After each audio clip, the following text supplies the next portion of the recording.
I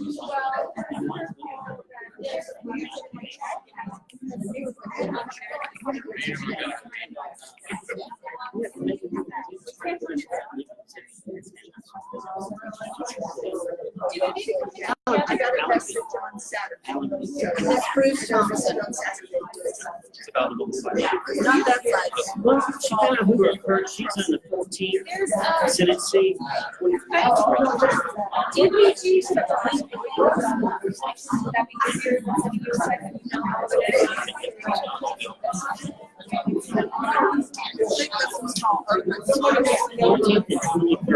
States.org.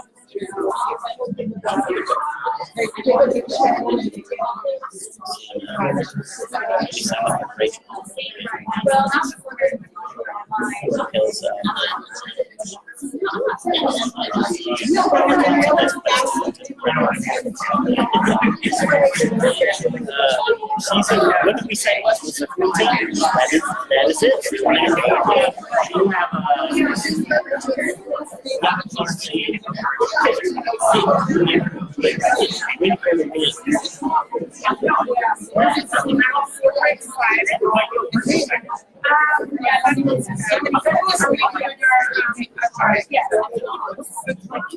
Oh yeah, so basically we'll just give you like, 15 minutes so that you can get about what you want. 5 or 10 minutes. I brought a 30-minute speech. 10 or 15, like 10 minutes or so. 5 or 10 minutes. Don't talk about yourself and your campaign. Then we take a couple questions. Sometimes it goes a little more than that, but and I'll be over here to direct and make sure that we also stay on topic. After you statements, Georgia. Maybe that's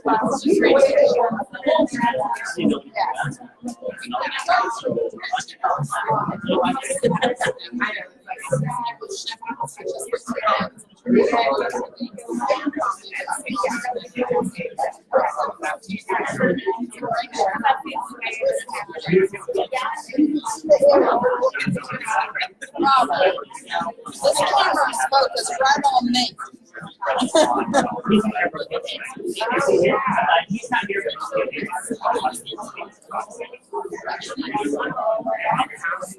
And then I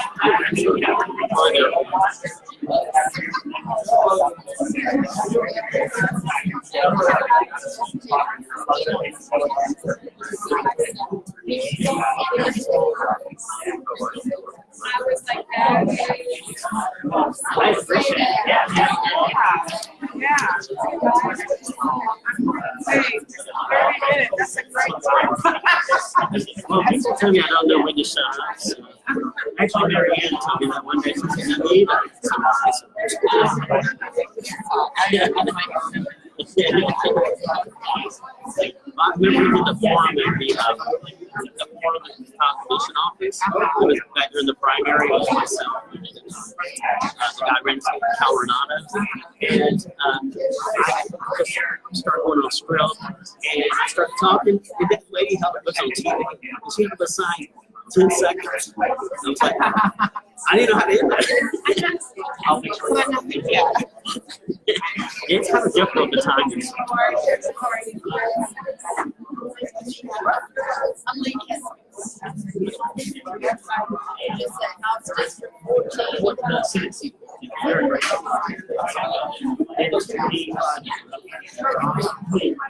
To touch the numbers.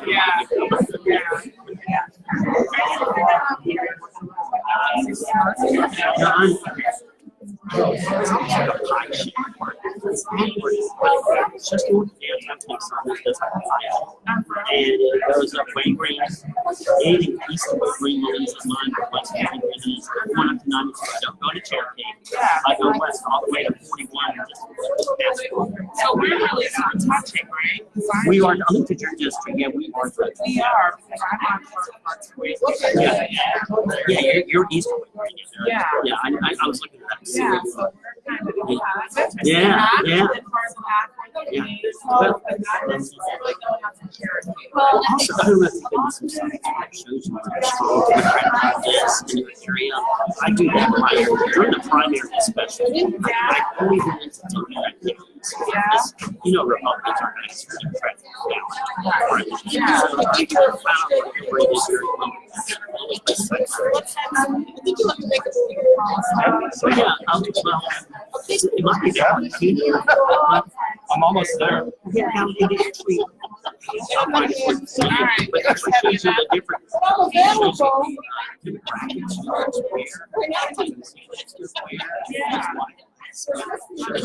It shows you the concentration. Now, the general election, I'm definitely going to see Republican areas and use both of them. Yes. But I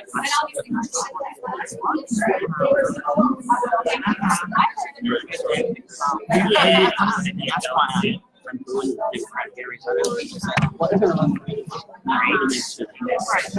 Actually, so that's for now. So I always like to sit, and I guess this is not going to hold me. This one's okay. Can we switch them? Yeah, you can give like a power, like saying things here, you know. Hey. What is the city hall? Yeah, right. This was my first job when I came to. Really? Yeah. Oh, really? Yes, they could never figure out how I could always get the food. I need to save people like this in the live stream.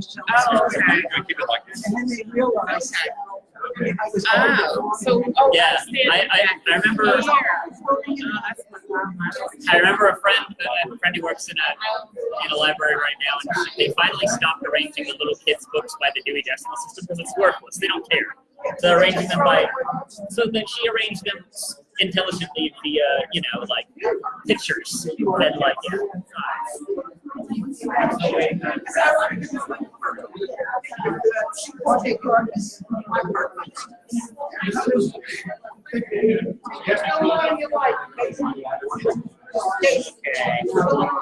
Yes. With me, oh yeah, I might be taking a job with an environmental company up in Alpharetta, so in the area. So it'd be good. I'd be doing archaeology for them, and it pays okay, but you know, it's something, and it interests me.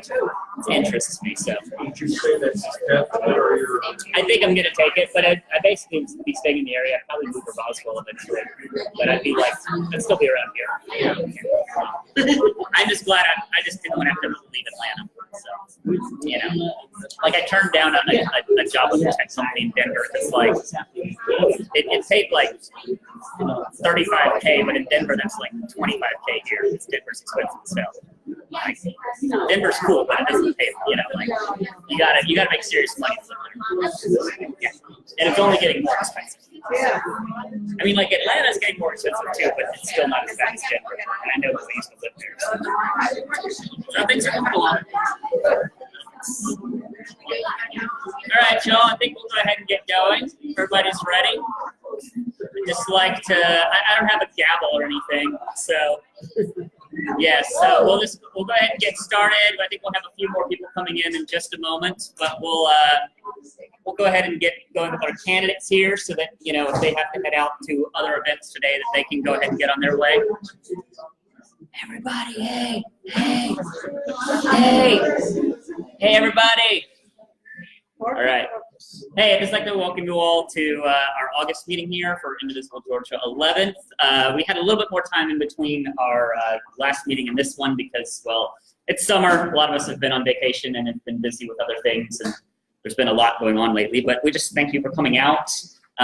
So we have, as usual, if you haven't been with us before or haven't been to many meetings with us, the way this normally works is we have a couple honored guests, candidates who are here who are going to tell us a little bit about their campaigns, how you can get involved with their campaigns, what their platforms are, and also the dynamics of exactly where they're running.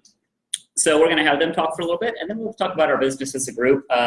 Those of you who have been with us for a long time know this. I'm going to sound like a broken record, but we are a civic engagement group. We are a progressive group that is essentially committed to resisting aspects of the Trump agenda, but we're also committed to empowering good candidates, good policies, And as time has gone on since our foundation, we have shifted more so into the realm of pushing for positive change for candidates, pushing for positive policies, instead of just organizing protests, although protests are also always a good time. So welcome. Really, this is just a group of like-minded people. I'm Casey, I'm the coordinator. We have other members here who are involved in the leadership team here for the group, but we don't have a formal charter or bylaws. This is just a group of like-minded, engaged citizens who want to see our district be better, who are also somewhat united in the fact that we are disappointed with Barry Loudermilk, to say the least. So really, if you want to do something in this group, if you want to help organize something for a candidate and just promote it, this group is here for you. If you want to work on a get out the vote drive to get people registered to vote, we're here for you. If you just want to discuss a certain issue, if you want to discuss how a certain policy or a certain law could impact us, or things that we might want to propose to our state legislature, or things we might want to get fixed here in this area, this is just a group for you to come together with other like-minded people. And because we're also a grassroots group, we don't necessarily have the formal structure of the, something as gargantuan as the Democratic Party, so we have a little bit more room to move around and do whatever we want, because we are just simply a grassroots group of like-minded citizens. So people sometimes come to me and we're all busy and have our lives. They're like, Casey, can I do this thing? And they'll send me like 4 messages and I won't see them that day. But the answer is always yes. Like you can do the thing. If you want to organize some type of action, some type of policy you want to push for, or even just to get people together to discuss something about, what needs to be done, we are a resource here for you. And also too, I'll say this, there's this large group of grassroots progressive groups that sprung up right after the election.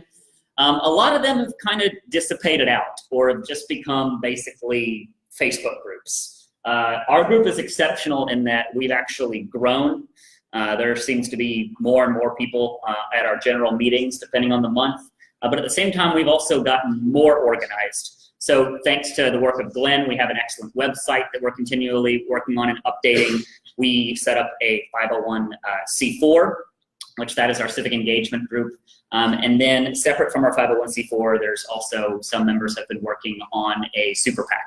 So we have only become more organized in the last 2 years, and we're just continuing to grow and try to affect some positive change. And I think we're gonna see that come November. So we're looking forward to it.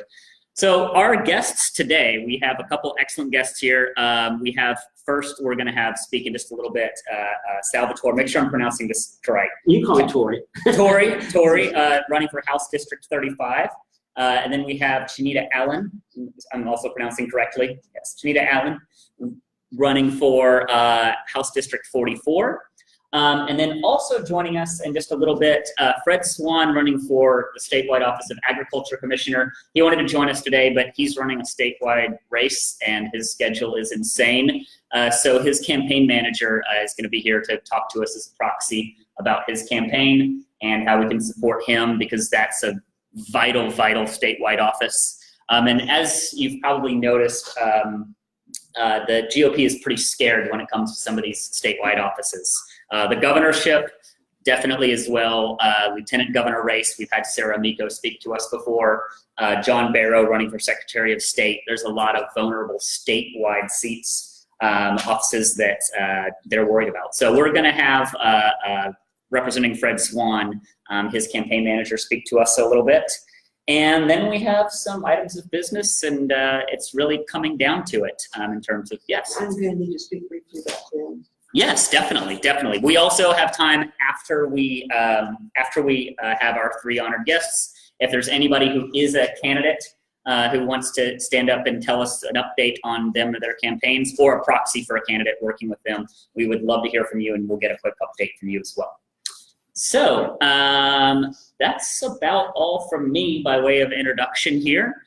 So we'll just go ahead and get this going here. And I would just like to welcome, he really reached out to us, and I'm just excited about his campaign, but I would just like to welcome Tor for House District 35. Thank you.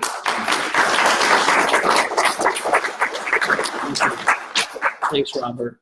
Thanks, Casey. It's my pleasure to be here. I'm running for House Seat 35, which is right now represented by a 14-year incumbent, Ed Sutzler. And shaking your head no, yeah, I agree. But let me tell you a little bit about me and why I'm running for this office. I was born and raised in Atlanta. Went to St. Pius High School. From there, I went to the University of Georgia, studied there. In my first year of college, I had 3 older sisters that graduated from the school. My father he had a successful vending business in Atlanta. But he was an Italian that felt like he could cook, and he wanted to open up a fine dining restaurant. And like most people that want to open up a restaurant, they shouldn't. And he did. And it was a nice restaurant. He named it after me. It was called Tori's Italian Villa on Briarcliff Road in Atlanta. And he was losing money big time. He didn't know how to manage people. He didn't know the aspects of the restaurant business, ins and outs. So he called me and said, could you come help me? So I left the University of Georgia, came to Atlanta, was hoping to only be there for about 1 year, get it straight, get the hell out. But it was a changing point in my life. You look back in your life, when did you decide to think this way?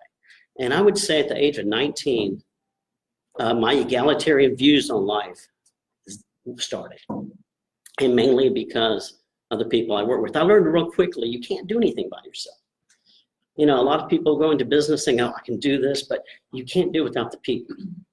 And I remember one of the first days there, I was hiring people. I hired this 19-year-old African-American male. We were the same age. And I remember, they take time to eat, they take their breaks. Well, he wouldn't eat, he'd bring potato chips in. So I asked him, I said, his name was Larry Robinson. I said, Larry, why don't you eat? And he said, well, your father charges half price and I can't afford it. And then I found he lived in Perry Homes, which at the time was a housing project in Northwest Atlanta. And so I went to my father and I said, look, we're gonna make some changes here. I said, the employee's gonna be able to eat free 1 meal a day when they come into work. He said, we can't do that. I said, well, you can't afford not to. I said, look, you're going broke. Listen, just trust me for 1 year. Let's see what we can get going. And I started hiring new people. And Larry and I became very good friends throughout the years. And matter of fact, I would give him a ride home. I saw how he lived. And I knew then that some people are just born into situations that they can't help. Look at people like Donald Trump. He was born on third base, and he'll try to convince everybody he hit a home run. He didn't. And then there's people like Larry that are born in the dugout. They can't get up to hit because they can't afford a baseball bat. And I learned so much from the people around me. And by working with these folks, I learned to respect them. I always said there's 3 A's in life that you should always do. You should always acknowledge people, accept them, and appreciate them. If you do that in life, good things will happen to you. That's the golden rule for me. And I actually stayed there 14 years. We had a very successful restaurant. I credit the people around me. We became good friends. The camaraderie there was just great. And as a matter of fact, Larry, the guy I was telling you about, I'm still friends with him today. And I was the best man at his wedding. And he also came to my mother's funeral. I went to his wife's funeral about 3 years ago. So it's just funny how those things in life just can change you and change people too. You can change people. And that's one of the reasons why I'm running for this office, because I'm looking at the ethnocentric views of the Republicans. Republicans weren't always this bad. They've made mistakes, but right now the ethnocentric views, not respecting other people, they think they're better than everybody. We can't go on like this, and the state can't afford it. And, I'm not a politician. I've never had legislative experience, but people tell me, Tori, why are you doing this? You don't have legislative experience. You don't have to have legislative experience to realize by not expanding Medicaid, 400,000 Georgians are not getting the medical care they need. By not expanding Medicaid, we have 6 rural hospitals that have shut down. We can't afford this. We can't afford with their type of policies. And these policies are not coincidental. I mean, these are policies by design to keep people down. And I'm going to fight to make sure in Georgia that we do these things. And another thing, you know, I don't have legislative experience, but you don't need legislative experience or a law degree to realize that our kids are being haunted by the gun policies or lack of them in this state.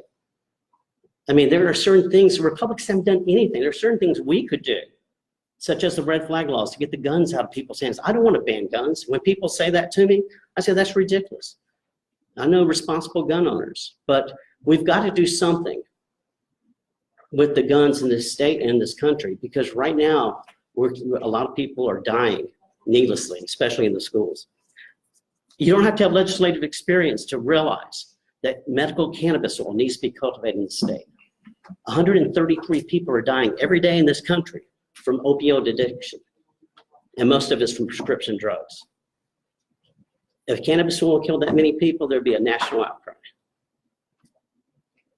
Yeah, you don't need legislative experience to realize that Georgia's one of 5 states that does not have any hate law legislation on the book. We don't even have a civil rights law in the state. We're one of 5. And the Republicans, I don't think they're going to do it. So we've got to get the votes out there. We've got to win this thing.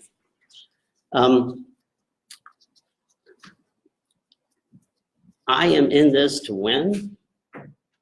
Ed Seltzler had voted against the transit bill last year, and I don't need legislative experience to realize that rapid transit's an answer, and he calls it $1 billion boondoggle that we'll look back on as idiots for having it. No, the guy has, I tell you what, he's got the legislative experience, I've got the solutions. And that is the big difference here. You can either vote for solutions or vote for the same old, same old. That's not getting us anywhere. Please get out and vote if you're in my district. If not, vote for a Democrat in your district. Is that your venue? I'm sorry? Those prices are a little bit higher than what we had.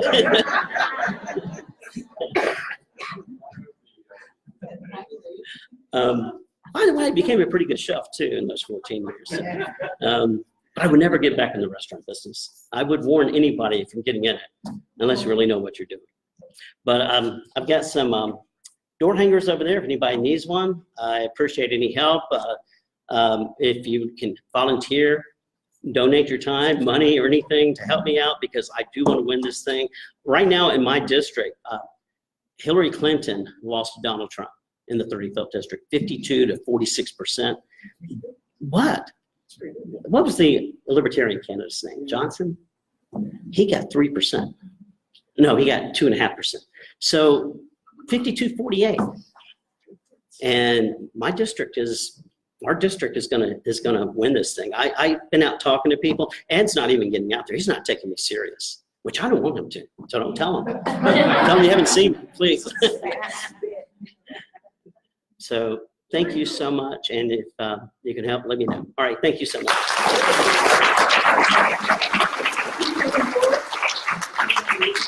You want to take a question or two before? Yeah. I forgot you said that. Yeah, no, you're good.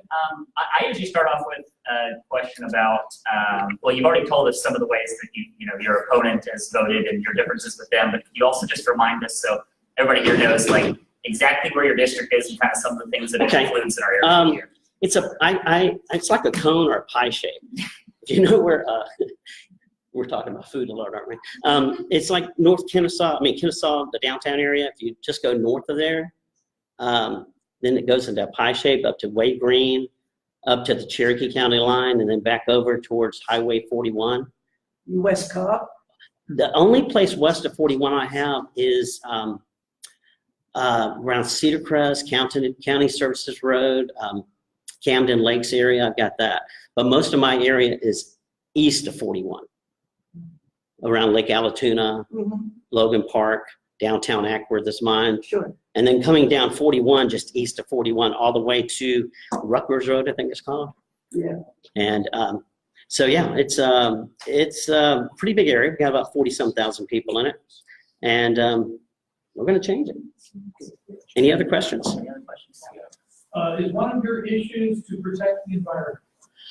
Absolutely, absolutely. And I'm going to be very honest with you. I don't know what the legislature has done to destroy that. I know on the national level what they're doing with EPA.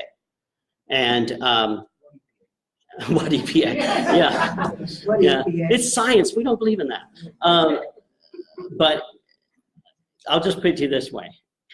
You look at what's happening in Florida with the algae and how Rick Scott has allowed that salt company, I forget the name of the river, that they've polluted. And it's, of course, they've always had algae in the water, but not like this. It's not like red tide. Oh, not like red tide. It's terrible.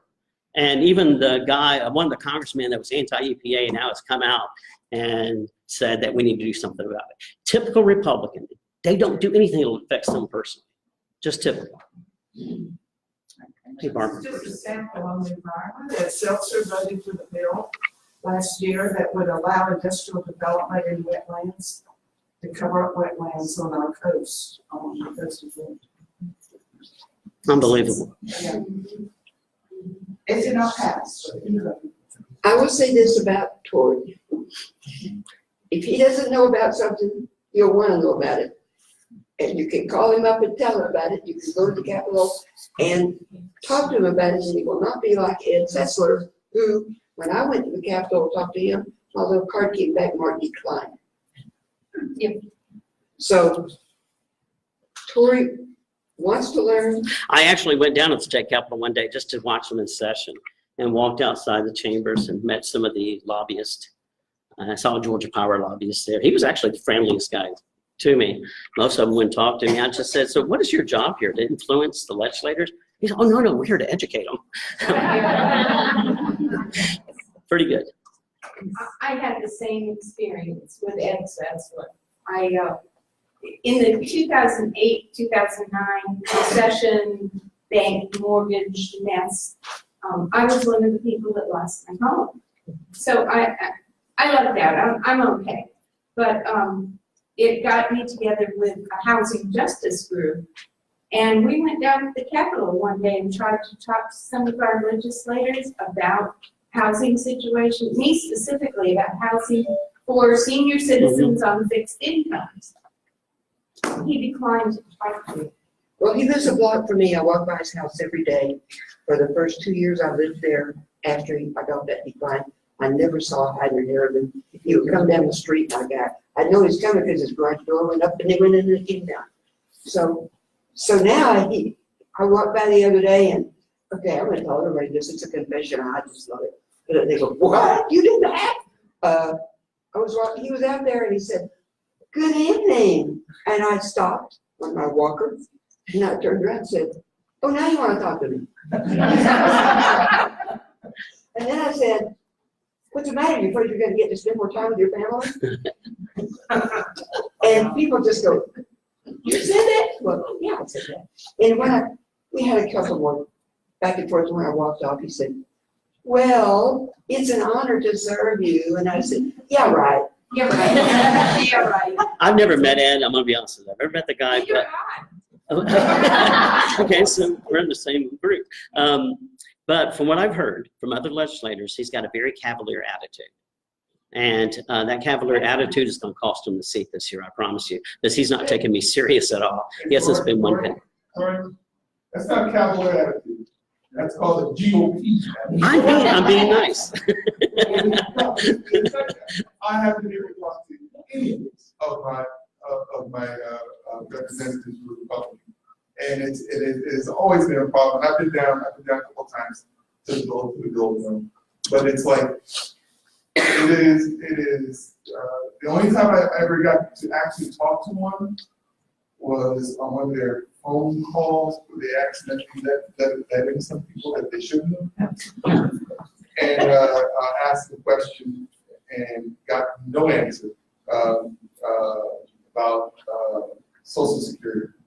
And I was like, hey, what about lowering the age of Social Security instead of raising it? How about not cutting it? Doesn't that make sense? Obviously it makes sense, so therefore they don't want to hear it. Yeah, and this is it. Let me just tell you, I hate to say this, I think most of them are bought and paid for. I really do. I think that they just do it for the companies and the people that are giving them the donations. And unfortunately, that's the way it's running. And we need to stop it. We need to get in there and stop it. And I'm ready to do it. Well, before you leave us, what's your social media and basically like how we can connect with you? CastellanaforGeorgia.com. It sounds just like a spell. Castellana for Georgia. It's on the hangers. Also on my Facebook page, Castellana for Georgia. Salvatore Castellana is my Facebook page, and you can reach me there and friend me there, and I'll be happy to answer anything. I respond real quickly because I am really involved, and I really want to make changes, and we've got to do it. We don't have much time. We got to do it now. Can't wait till 2020. Are you on Twitter? Yes, I am. I just joined it. So what's my handle? I don't know it. Somebody said, you got to get on Twitter. I said, I've on too much stuff. I got on Twitter, and they called me back. They said, you need to change that. We don't like your handle. So I had to change it again. So I can't remember, but I'm going to put it on my new door hangers. And I'll let you know. Awesome. Thank you so All much. right, thanks.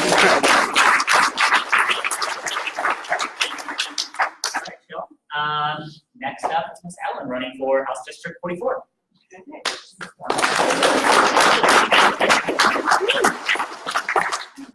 Well, I am super excited to be here. I am working on staying calm during presentation time. So I'm going to work on this today, and since I'm with friends, I'm also going to work on just sort of, staying focused and to the point, because as a teacher, I see lots of different folks in the audience, and I want to address, you, and I want to address you, and I want to talk about this, and I want to talk about that, but I realize that staying focused is key. And there's also a camera here.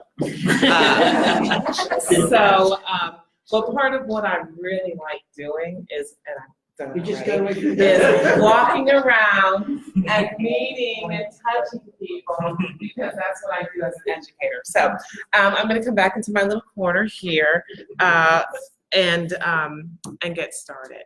So my name is Chinita Allen, and I am running for House District 44. No, I was not waiting for the response back there, but you could have. That's fine. I am from New Haven, Connecticut. I've been a teacher for. Are you clapping? Are you? Sort of, yeah. Connecticut? Downstream a little in Norwalk. Okay, well, awesome. I've been a teacher for 20 years. I've taught for about 15 years in Cobb County. I currently teach at Chalker Elementary, so I'm in the classroom every day, and I absolutely love it. I didn't start out as a teacher. I actually graduated from Barnard College, Columbia University in New York. I lost both my parents while I was in college in my 20s. And while there, I met my husband, Derek, or my fiance at the time, who was a West Point cadet. Derek and I moved to Maryland, and I attended the Howard University School of Law. And I interned with the U.S. Department of Education, Office of Civil Rights. I had 2 children at the time. When my 3rd child came along, I made the wonderful decision to withdraw from law school to spend more time with my family. And then we actually moved here to Woodstock.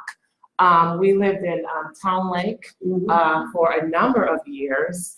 And so then as my children grew older, I decided that it was time for them to go to school.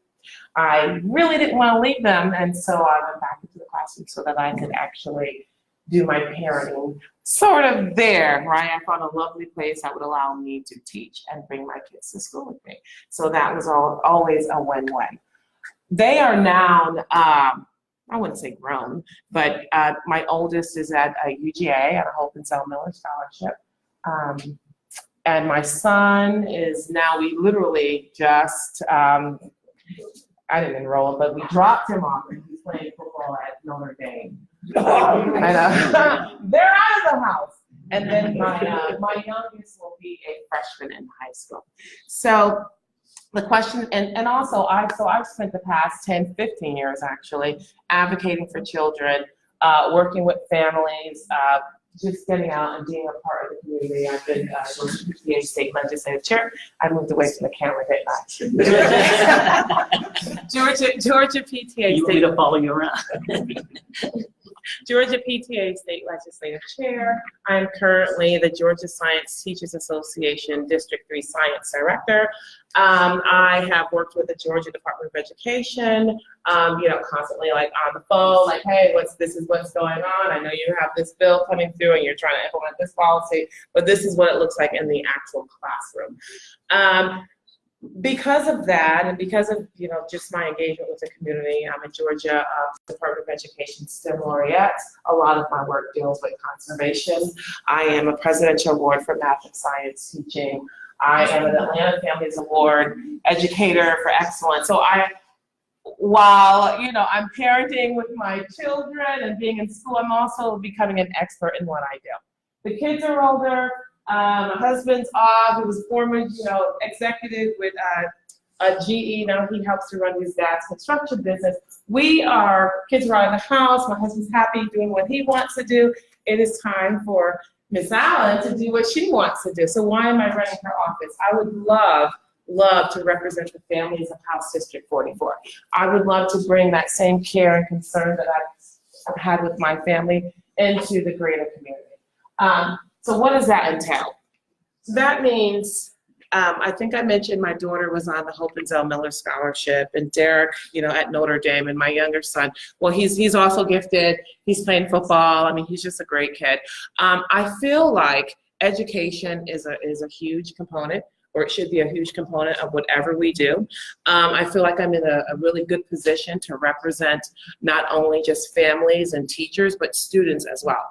I think that we definitely need to increase the funding. It's funded, fully funded at this point, but it's funded at the 1980s level. So I think going in and really revamping that QBE formula to reflect various services, to reflect the growing need that families have, that students need. We have a lot of mental health issues going on. Recently sat in on a meeting and we were doing suicide prevention in elementary school. And this was the first year that, we've had to have that particular type of training.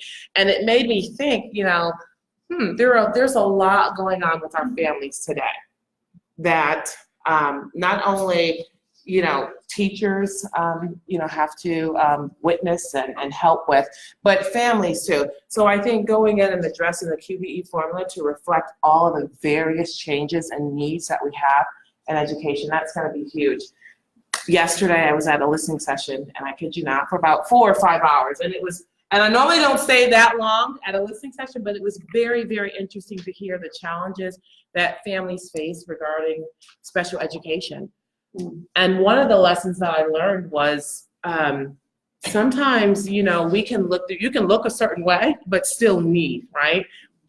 The particular family that, the story that I would like to share is this family had to choose between, which kid would receive services because they actually had to go and pay for outside testing, and they couldn't afford that the outside testing, which could amount to over $1,000.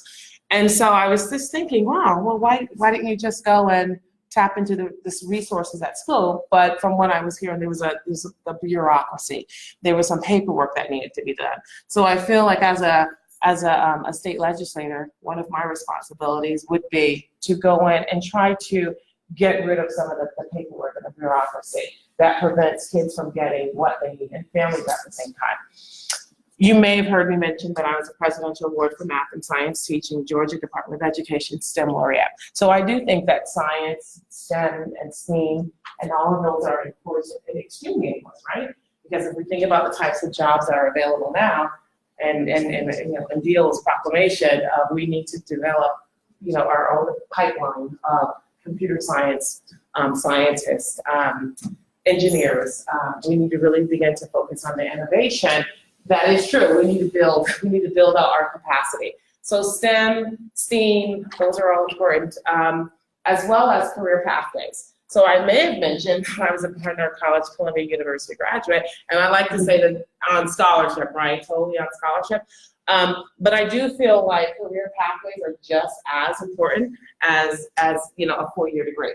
So I really and truly believe in advocating for our technical schools. And as I was riding by, I noticed that you had Chattahoochee Tech here in Woodstock, but there's also one in Marietta. And so providing avenues and awareness related to career pathways, I think is going to be an important component of my education platform. And obviously that is open to, you know, listening discussions. There's still more to be done related to education, right? So we know that there's, you know, with me going out and speaking to people and learning, there might be some other ideas that you present to me in just a few minutes. With that realization, workforce development is key, right? We have various businesses. I think the 4 largest businesses in Cobb County employers would be Wellstar, Home Depot, Lockheed Martin, and obviously Cobb County Schools, right? So if we think about why are kids in school, you know, why did we send our children to school, is really for them hopefully to gain some sort of, you know, employment. I've been out in the field talking to people, and I've realized that adults need workforce development. They want training as well. Some folks are thinking about career changes. And believe it or not, I've gone to assisted living facilities, and even there, I've heard, we need more development. We want change. We want to do something. And it's like, okay, great. But how do we tap into what's here and make that available to the folks who actually need it? So I think that working on building the bridges between workforce development and education is going to be, is a part of my platform. Economic development, right? Obviously, we want, you know, everybody wants to be able to make a living, right? And we want businesses to actually come into our community because the traffic. Did I hear transit come up? Some folks say, you know, why do we have to travel? You know, why do we need to go into the city? Why can't we bring those developments here? Why can't we work and live in the communities that we grew up in?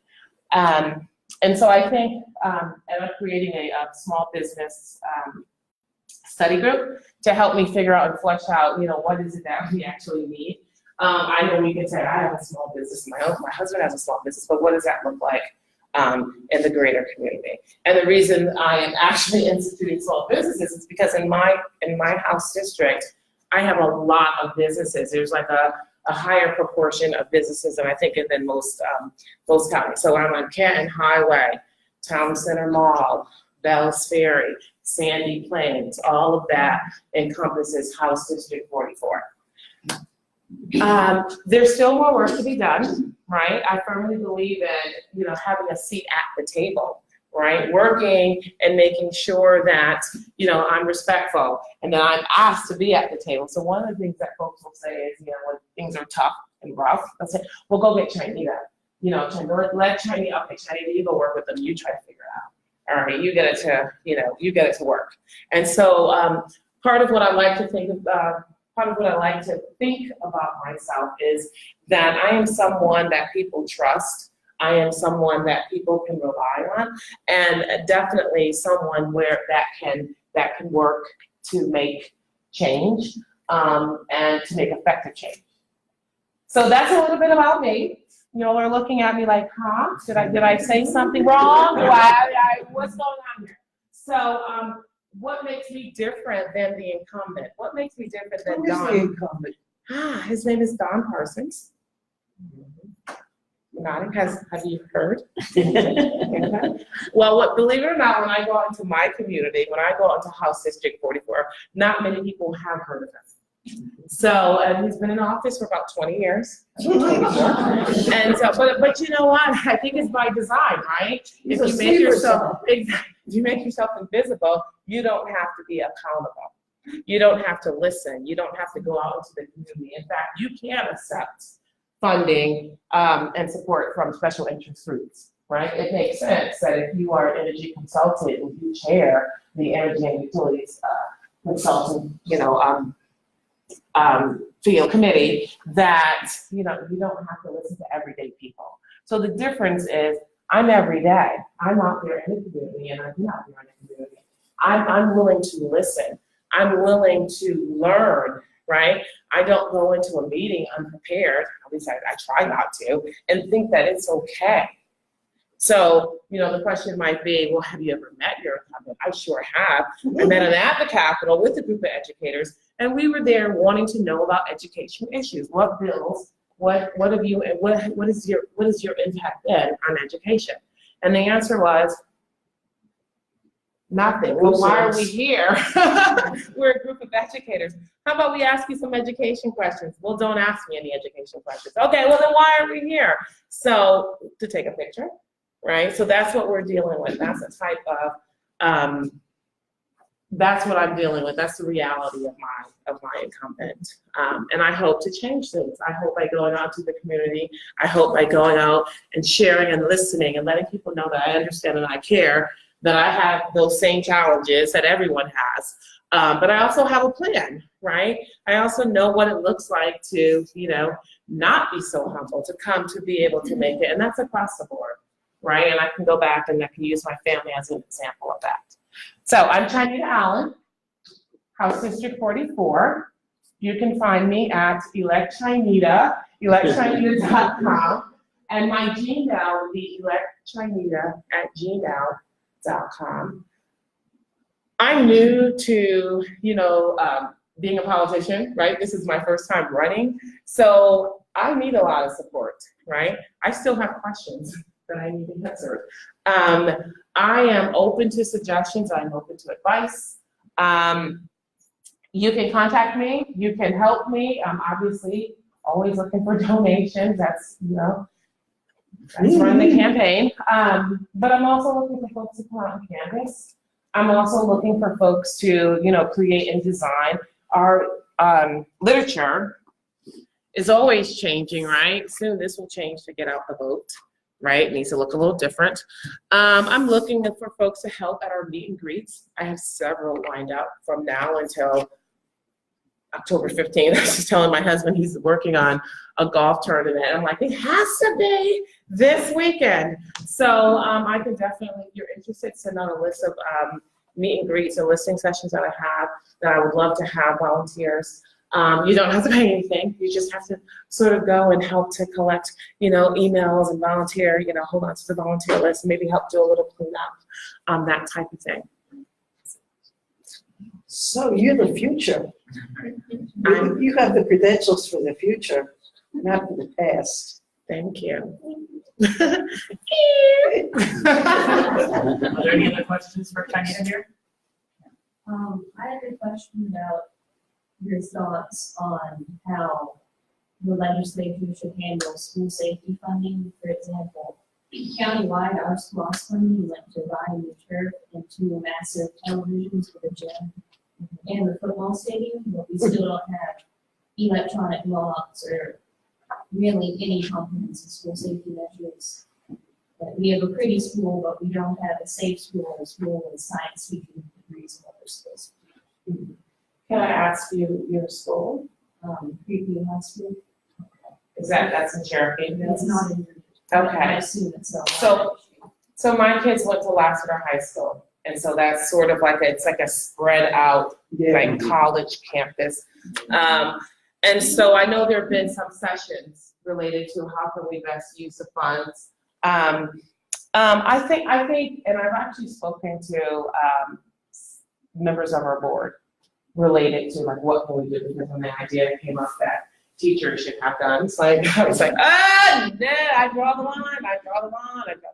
So obviously that's not one of the things I'm advocating for. I've heard several different ways that we can advocate for safety, and so some of them is building a fence or a wall. It's the key cards. It's training teachers.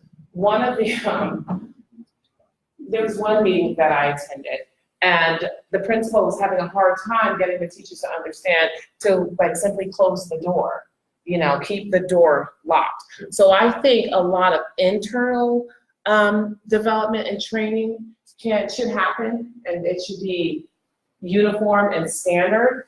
But I also think that we need a directive maybe from legislation that says this is what has to do, right? This is what we need to do. Right now we have what's called, you should work with your local law enforcement. So whatever it is that your local law enforcement is doing, that's the recommendation, but that might vary from county to county and district to district. So I think we need to have something uniform in place.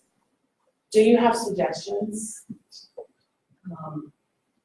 I don't have the answers really. A problem that we have is that, I don't know if this extrapolates to other counties, but we have a school setup where there's outside doors in every building and there aren't cameras, but our central door is the only one that's constantly monitored.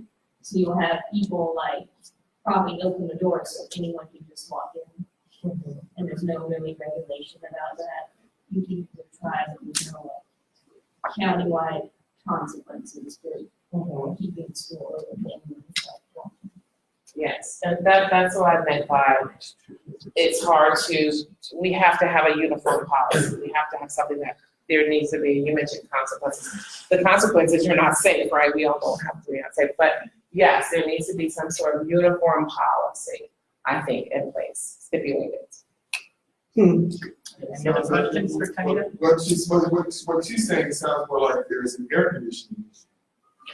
Some sort of airflow issue going on that they're violating the security protocols to attend to. And that's just an answer to the question of why they're doing something that poses a threat. And I'm sorry for using words like this, threat, vulnerabilities. Yes. So that's kind of where I come from, security person. So it's like, if you're doing something that's going to cause a threat and vulnerability, then there are specific answers to that, but they are not going to mitigate the problem. They're not going to be easy, but they should come down instead of like you said. What you're talking about is there are guidelines that the state puts out. Guidelines are nice, but what she's really looking for is like I said, more legislation, regulation, which has the difference between guideline and regulation. Yes. You The can follow regulation. guideline, you don't have to. Right. The regulation you have to follow because there are penalties. And there are no penalties for somebody keeping the door. That's So, right. But when one of the set penalties, that's where the money comes in and the legislation comes in. Of course, because if there's money, there's legislation. It has to be legislation. So to look for a simple answer to your question about security, there is no simple answer. But Or there people is, just there kind is. of need to do what they're supposed to do. Yeah. Like it shouldn't be complicated to say, it's not complicated. It shouldn't be to say, here's a policy, it's keep your door closed, right? Keep your door closed. Now, some people will say, well, it gets hot, right? Well, I don't have AC in my room. I don't have, any, okay, well, let's get a fan. So, there are reasons why people aren't doing what they're supposed to do, right? Nobody wants anyone to be unsafe. Like, in fact, you want to self-preserve, but there are reasons why, things are not being acted on accordingly, and we really do need to find out why people aren't doing the reasons why, and if we can, mediate that somehow for them. But I think, getting folks to really follow the policies and the practices and the procedures, that comes down to leadership. So in a meeting, it's leadership. So I know, I don't have a problem with keeping my door closed. You told me to keep my door closed, I'm gonna keep my door closed because you told me the reasons why. And I wanna be safe. And I want my kids to be safe. And I also wanna go home to my family. Is any other questions? John, I'm excited for you because we need educators in the State House. My daughter's a school teacher, and she says, Dad, I'll just see what the professions are. Most of them are retired attorneys. We have very few people that reflect the state up there. So I'm excited for you. We need educators up there. Thank you. Thank you. Right.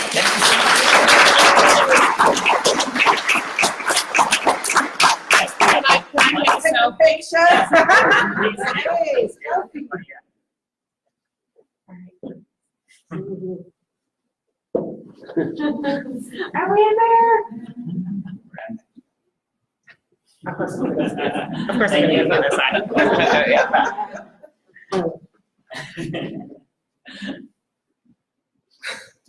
Thank you. Everyone, thank you. We'll also do, we normally after every single meeting, we'll be posting, well, in addition to photos of me, but also just links to your website and social media and every candidate here so that everybody can follow up and make sure that they're following everybody's Facebook, Twitter, website, everything that candidates have. So those are our two yes. I might be able to get them, but do you I mean, I just think it's helpful for us when we have people, guests like Janita, if we have on a projector or somewhere, maps of the areas that they're representing. So We that- welcome audiovisual volunteers to the group. If anyone- Go for it. Yes. See, that's how it works here. If you ever ask us, is there a thing that we could do as a group? My question is, go for it. There you go. How much volunteers? So yes, we can do that. Anyway, thank you, and yes, that is a good idea. I'd like to get some things up like that and also put out some more maps. I think coming up to November though, we'll put out some more maps specifically because we've had so many different great guests over the last few months. So we'll make sure to get something like that out there. Or you can put the salt menu back up there again. There we go, the salt. All right, so those are our two legislative candidates, and we are honored now as our third honored guest to have the representative campaign manager for Fred Swan running for Agricultural Commissioner.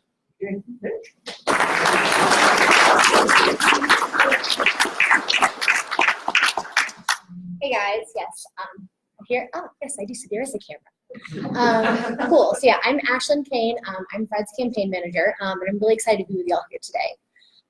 So first of all, I just want to say that not only am I Fred's campaign manager, but I'm somebody who was really entranced by his platform and his tenacity before meeting him. So I was actually at a Young Dems meeting in DeKalb. He was speaking, the candidate I was representing at the time was speaking, and as a long time, I believe about 6 years now, a local food and urban ag activist here in Atlanta, I was super excited because, you know, this man got up there and he said the words soil health, which like outside of my area, I had never even heard before. And I can tell from some of y'all's looks that you're like, so what is that though? Basically, the soil has to be healthy in order for things to grow, just like how our mental environment has to be healthy for people to grow healthy, right? Same idea. So some of the things that the Swan campaign is really, really focused on are one, small family farms. Small family farms, like any small business, are the backbone of American life, period. It's what made our country great to begin with, the ability to start your own enterprise and to grow yourself and to not be limited by these huge corporate interests, right? The second thing is obviously environmental stewardship. And so that means protecting the environment, also means protecting the animals in the agriculture industry. And then the other thing is the eradication of food insecurity. So now you guys have an interesting geographic area that you're in here in the 11th, right? Because you've got some touches of more urban, some suburban, and even some distinctly rural areas. So I want to do a little interesting thing that Fred always does, and it gets very different results, and I bet it will have some particularly interesting ones here.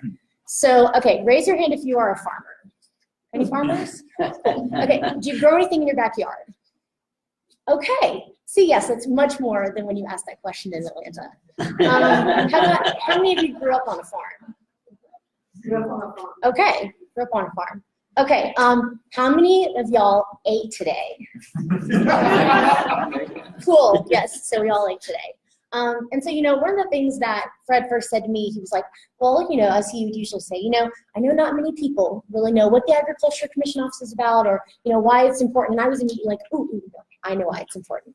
And so I'm really excited to be able to talk to y'all here today to say so many things that I got to hear first from him to y'all. So ag is important because we do eat every day. It's also important because it is our state's largest industry. And that sounds awesome, right? And it sounds like how it's supposed to be, you know, big rural state, you got ag as the #1 industry. But get this, we also have 1 in 4 children in Georgia who are food insecure. Half of our farmers have to take second jobs just to be able to make ends meet. And about roughly 70% of all the farms in the state of Georgia actually make under $40,000 a year. So I don't have to tell you how much a tractor costs for you to know that that is really expensive and untenable.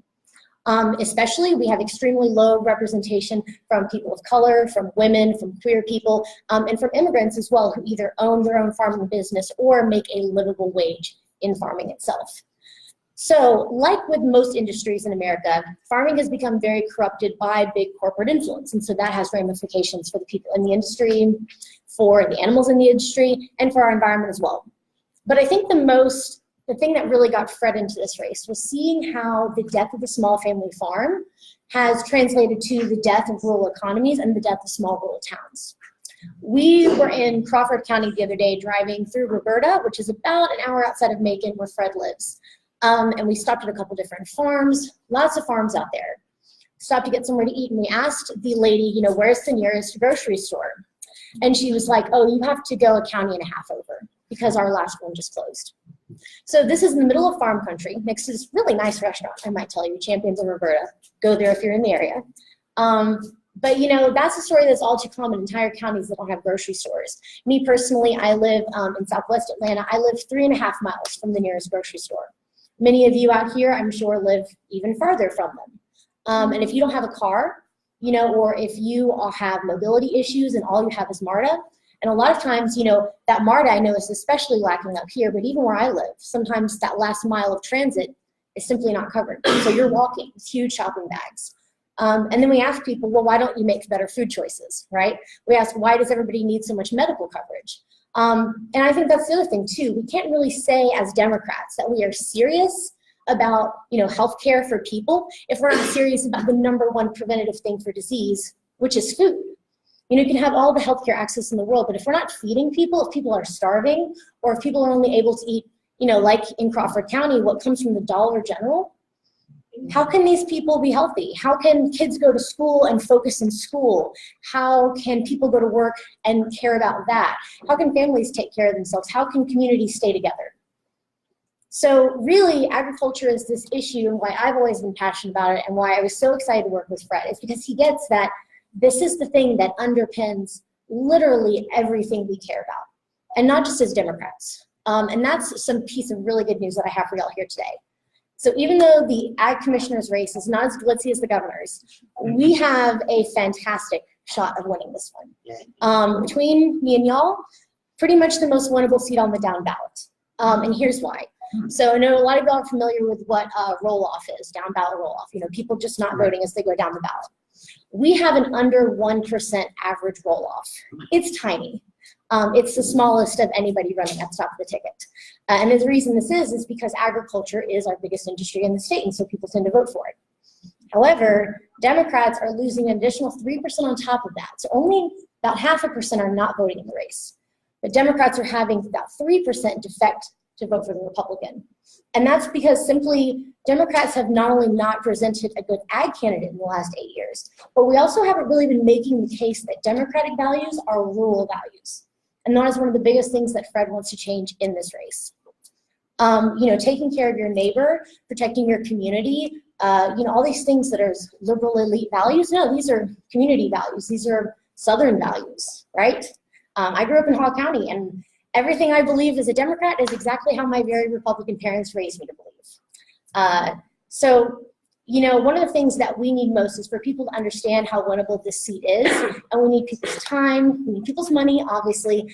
We need your social media shares, we need all of that good stuff. But most importantly, I think the thing we need more than anything else is we need people to understand that this race really is central to everything else we care about. And I need you guys, as your personal challenge, to when you are on social media talking about the issues that matter to you, talking about why Trump is making you so mad, throw in something about food. Here in the 11th, you guys, your average farmer's income is $21,000 a year. And I know some of y'all go to the local markets and you look that person in the eye and you can't feel like that person, the food that they are nourishing your family with, is worth them living below the poverty line. I know nobody here in this room feels that way. So what I need for y'all is, like I said, to integrate this with the rest of your messaging, to realize that if we don't solve this issue, not only are we honestly not making a very good case for ourselves as Democrats in the rural, and helping to cause the dissolution of communities that have been there for hundreds of years. But we're doing a disservice to ourselves as well. Because if we can show that we're serious on this message, then I believe that people will look at our platform and be like, oh, it really comes full circle. And I think that, you know, the main thing that we want to do is to take care of each other. And one of the first things I think of when being taken care of is my mom cooking for me when I'm sick. Food is always about care, intrinsically in our mind. So if we're not caring about food, I don't think we're really caring much at all. So yeah, and also I would just like to say that, sorry Fred could not be here. He is at 2 different events right now in 2 different parts of the state. So we're spread very thin, but we are really, really grateful for your support. And also we were just endorsed last week by Indivisible 4. So being picked up to national and yeah, questions? Yeah. I was stationed at Fort McClellan, Alabama, many years ago, and Monsanto actually poisoned the water in the ground in Anniston, Alabama, and Yes. Fort McClellan, Alabama. I'm very aware of Many this. of us many veterans have physical ailments because of it, so many years later. Anniston got $8 billion or something in settlement. The government got nothing from Monsanto for the veterans. Monsanto just was given the okay to do some other things with chemicals again by our wonderful people in DC. I'm very, very concerned about that because that is our food that they're gonna go after, and they're gonna poison the ground again and the water. So how are we approaching that in the state of Georgia? So it's a 2-pronged issue. One, a lot of these things that are allowed are honestly just permissible at a federal level, and there's not a lot of in-state regulatory power for that. That's the very sad answer of that. The biggest thing I can say that Fred can do is make sure that we are actually conducting our inspections and that we are hiring enough inspectors. A lot of the poisoning of groundwater and runoff and things like this is from improperly stored chemicals. So obviously a lot of those chemicals are just bad to begin with and should not be being used. That's not as much as in our purview. From what we can gather from farmers we've talked to, people with other various industries, at last meet and greet we were at, we talked a lot about inspectors, right? Yeah, and even like people who own animals and things are not getting properly inspected. So what we're looking at is it seems to be about a 20 to 30% gap in the number of inspectors that we need to employ versus who are employed now. So that's the first step. And then the second step is honestly just having someone in office who's not on the who's not on the take from big ag, which, you know, Gary Black very much is. He was a lobbyist, and that's how he came into this position. And so, you know, there's not a lot of incentive on his part to really be tough on that kind of thing. But I think the other thing is too, people in ag we don't actually have any other elected Democrat ag commissioners in the country anymore. I think there are only 12 other states that actually elect. The rest are appointed nonpartisan, but they're all Republican. So, you know, Fred can really be a voice for national policy, kind of throw some elbows, throw his weight around, because, you know, he does have a big say in that office. And like I said, it's really winnable. So that's why it's really important to get someone like that in office. I just want to piggyback on what she was saying. Fred Swan came out last week Mhm. to a horse rescue, and he spoke very highly about getting the budget expanded to get more inspectors hiring and hold people accountable. And he was talking about the issue for about 15 minutes between inspecting those plants for chemicals for farmers and then on the animal side as well. His plan is really to beef up the inspections and number of inspections, but to do that, we need to hire more inspectors. That's one thing I know he was advocating for. So, Yeah. Yes. Yeah, and it was great to have y'all out. Yeah. And GA, well, they also, do you guys go around to some of the bigger farmers markets? Yes, so we actually this week was National Farmers Market Week. Fred went to 3 different markets, but we've toured several before that. We've toured farms, small and large. We are setting up a Metro Atlanta Urban Ag Tour that's going to be taking place in about 2 weeks. And then we're going to do, looks like 2 or maybe even 3 more farm tours before the end of the cycle. But we're not just talking with farmers, we're talking with animal rescue organizations. We're talking with people who do like food advocacy work in terms of like redistributing food, or people who are managing food waste from grocery stores and like distributing that to people in need. You know, talking to policy people, talking to people like Georgia Organics. You know, so we're trying to make sure that we're really listening to as many people as possible. One more question. Can you talk a little bit about immigrant labor issues? Yes. So obviously, at first I would like to caveat and say that a lot of these labor conditions that immigrants are employed in are exploitative. And through the lens of promoting the ability for migrants to come here and work, we obviously are talking about non-exploitative, fair labor at good wages. So I just want to be clear on that first. We've actually been to several farms that employ migrant labor. One was Pearson Farm. They actually do pay a good wage. They use very safe treatments on their peaches. They grow peaches and pecans. So we looked at them as very much a model of like what's being done right. Now, what we were told is those HB2 visas that they would be applying for, they're pretty tough to get. But the main reason actually that Georgia has so much migrant labor is that in rural communities, there's simply not a lot of people who want to take these like 3-month jobs, picking this, doing that. It's just simply not enough to make a living. They need a full-time job. So thus, the only people who kind of want these are people who want to just come, make a sum, and go back.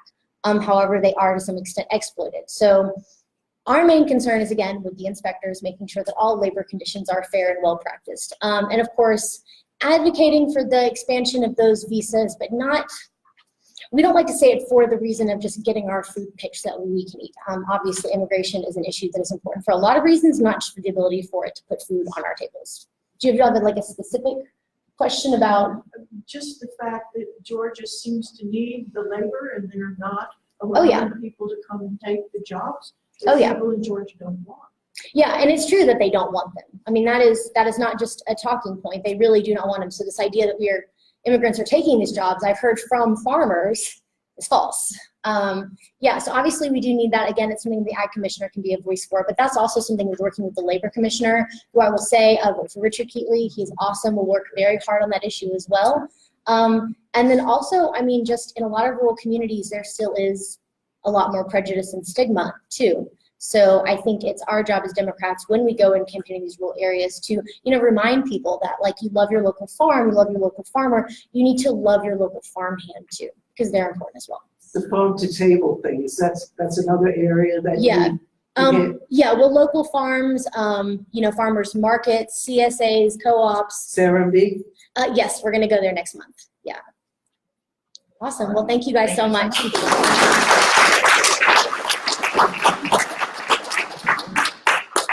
So just thank you to all of our guests here. I'll also just note too on the agriculture race that the last time that seat was up for election in 2014, Democrats got 42% of the vote, and 2014 was ancient history compared to now, and how fired up the Democratic Party is, and how fired up everybody is. So, and also the last Democratic candidate wasn't Fred Swan, so this is very flippable. And one other thing I will say too on that note, so Gary Blackmore had been there for 8 years. Before that was Tommy Irvin. He actually was a Democrat. Was the last Democrat in the statewide position going into 2008. He finally retired, and so when he ran against Sonny Perdue in 2006, he actually got 58% of the vote. Perdue got 47. So he actually outperformed the governor for that year, even though he was in the opposite party. So that shows to me that people are not really red and blue on this issue. It's more about who they know and who they trust. So it's a very flippable seat, especially with the trade war coming up. So that's very, very doable. So just I'd like to thank again for coming out and speaking to us.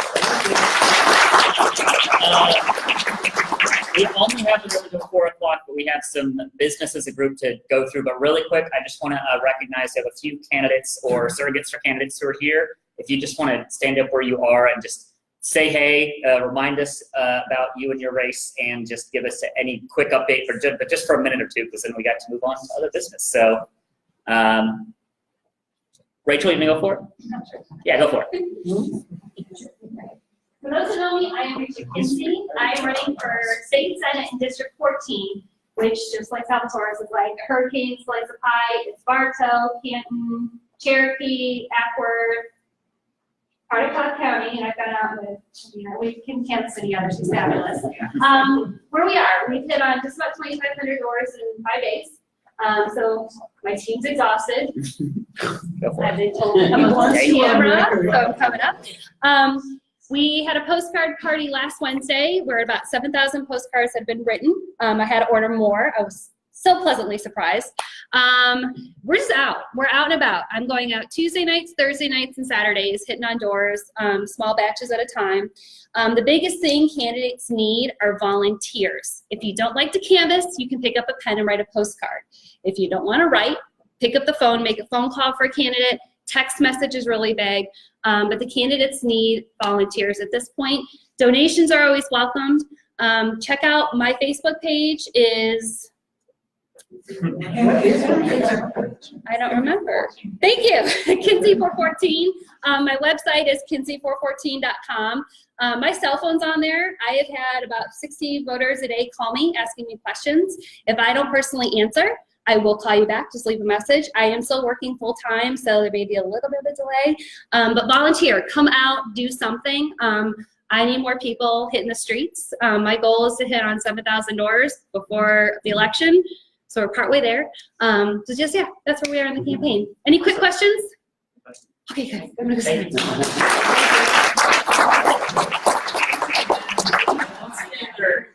I don't see any other candidates unless I'm mistaken. And we also have the speaker that's a surrogate for Lynn Brody. Nicole? Nicole left. So, yeah, I think she can't do that. I didn't come with a campaign speech because if you're in District 11, which you all are, you know why we want to get rid of Barry Love. Anybody but Loudermilk, but Flynn is really a great candidate.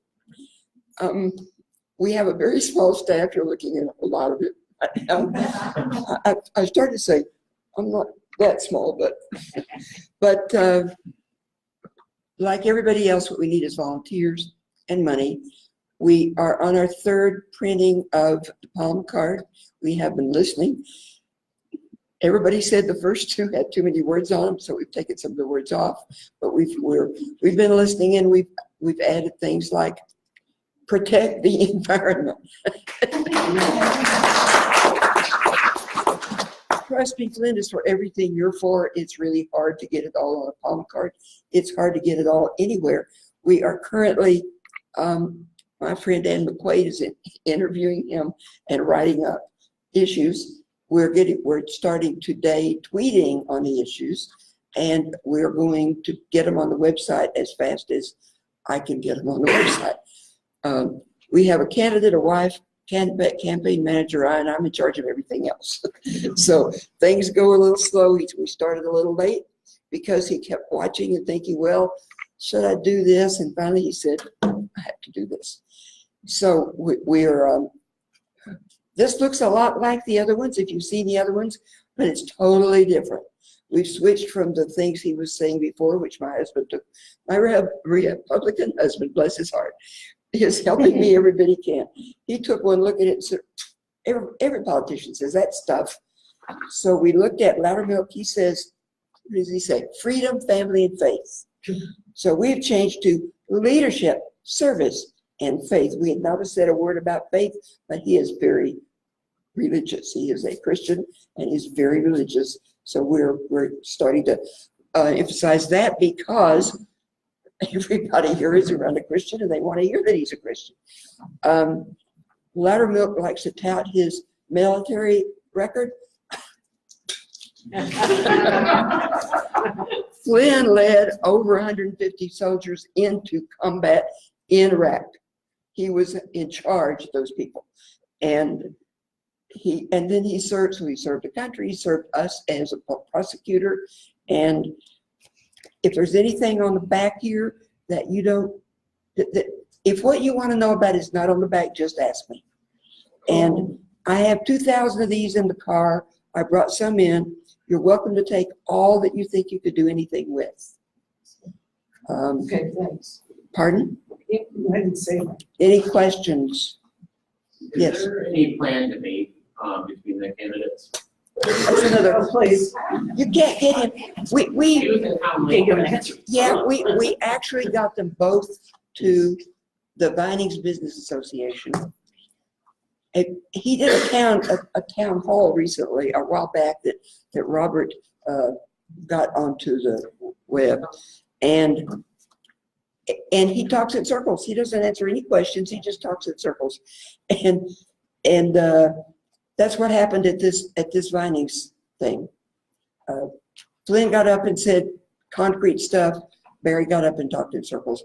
As far as if Barry had thought he was going to have to actually debate, he wouldn't have shown up. We were actually surprised when he walked in. But all he did was walk in and say, I'm Barry and I love my job and I love my country and I just love my job. That's about it, basically what he said. Yes. Cherokee County Republican Women has a forum every election, so watch out for that. Okay. Closer to election time, And we're that's going, all the candidates in. and we're going to the Cherokee Democrats meeting here coming up soon. I don't know when it is. It's on the calendar. Yes. As a military veteran, what does Flint say about weapons of war in our communities? It's a difficult question. I can't speak for him on that specific aspect. What I will say is that he says he will uphold gun rights, but he wants the citizens to be safe. So as far as specific guns, I can't speak to that, but he would like mandatory nationwide red flag laws. He would like other things. I mean, he wants safety.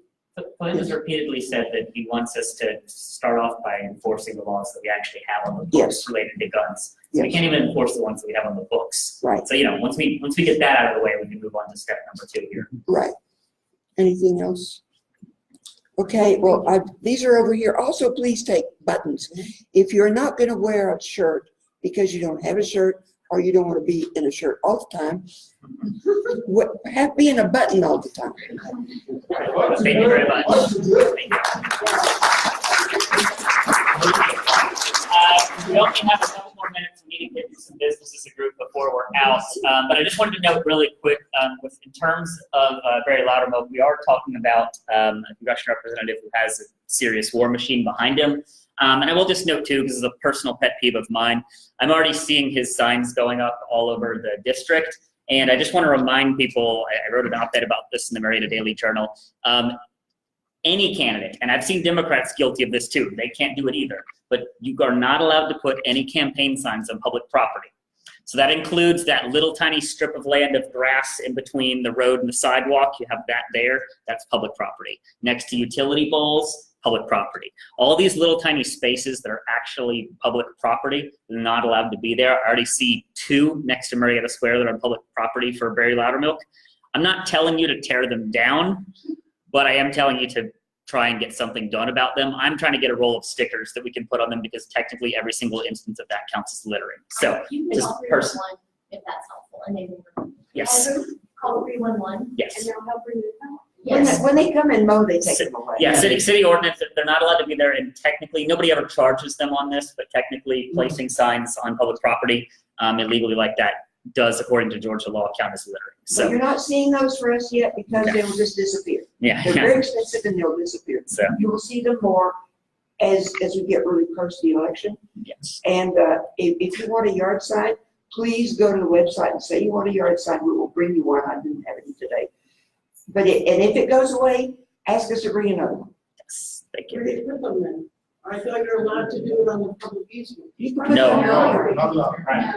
Private property, you can put them in your own front yard. If you can put them in your own front yard. If you're actually the owner of said business, you can put them in front of your business on your property, but nothing on public property. Whenever you see on election day going into the polling place, all those signs placed in public property right there, that's illegal. They're just doing that, shotgun blasting it before the actual election. Yeah. An excellent place to put a yard sign, where I put my Flintburg yard sign.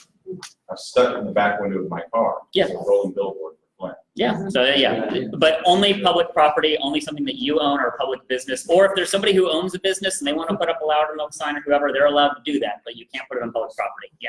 Yeah, that's why I don't go like this. I think they actually can because homeowner associations are horrible, but yeah, so that's yeah, that's going to depend on the bylaws of your individual thing. Yes. So some of those signs, political signs, there's a whole stretch on like South Main Street. That by law, they're just not enforcing. Well, but they have to, and the signs have to be down by 10 days after the election, but there's a slew of them. That's just that's customary things in communities. The actual Georgia law, and this is just a law, that is it, period, completely. Georgia statewide law is signs are not allowed to be on public property, period. Now, places like Ackworth, their ordinance enforcement, law enforcement, things like that, choose not to enforce these things, but that is the law. It is littering if it's on public property, the end. So, yes, call 311, report these things, don't let them get your taxpayer dollars paid for that land and pays for its maintenance. Don't let them use it for free advertising. So You also have to worry about some homeowners associations have ordinances or covenants. Yeah. Again, putting them in your windows. So you have to be careful about that. Putting it in the windows that's just homeowner associations being generally horrible entities. But anyway, that's bylaws. And yeah, Amanda. We've got a few twin buttons right here. and Yes. 1 yard sign. Yes. So if you have a good spot to put it on private property, go for it. But we only have a couple minutes left, y'all, so I want to get to a few things related specifically to business of the group. First off, we have been, as you've seen, thrown out some different ads on Facebook. But this effort is ongoing with working in terms of advertising as we build up to November. We need donations to make this happen. So we need to get some donations rolling here. So we have an okay amount in the bank. We're going to try to build on that. We're going to try to really get it out there in November because not everybody is paying attention to November as much as we are. So we're going to get that out closer to November when people are actually paying attention. But along those lines, Tom has something that he wants to show us in terms of our advertising going out here. So Yeah, I just wanted to say this. yeah, do we want to cut this thing? About our super PAC that we've set up, we're the only organization in the state